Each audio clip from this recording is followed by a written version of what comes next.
1, 2, 3.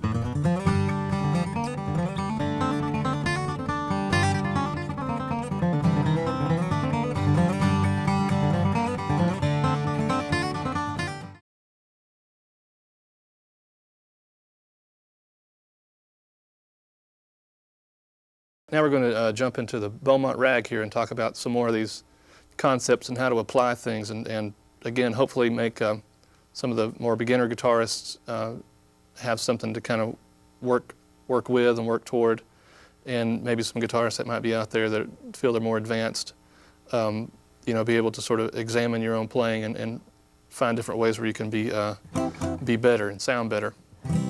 So here's the Beaumont rag. 1, 2.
So that was the Beaumont rag there, and I figured we could just kind of break that down a little bit.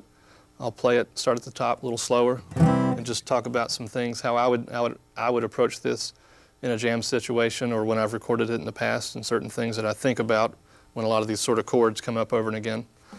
So from the top, you got a big G chord. The song's in the key of C, and start on the 5 chord, the G.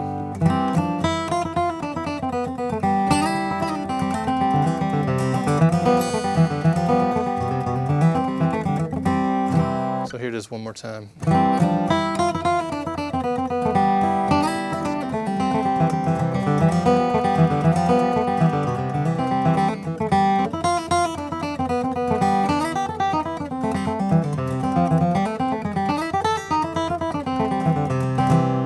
There was the whole A part, and usually what I'm thinking during that, obviously, is try to get as much melody as possible across, and in the way I want to hear the melody. And again, it's sort of an improv tool for any player of any level is to play a strong melody. I often tell players that I'd rather hear you play the most simple version of the melody, strong and clear, than a lot of flashy improv kind of licks that aren't exactly executed as well as they could be. I'd rather just hear a great melody. So what I'm trying to do is make each of those notes.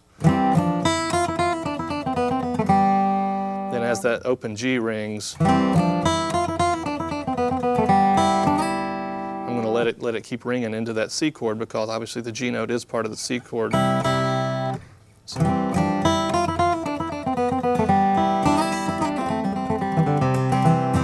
and so what that gives me is a nice sort of sense of how all these notes sort of fall against one another and even into one another, which to me, when I hear what I want to hear out of myself is a real fluid sense of what the melody's doing.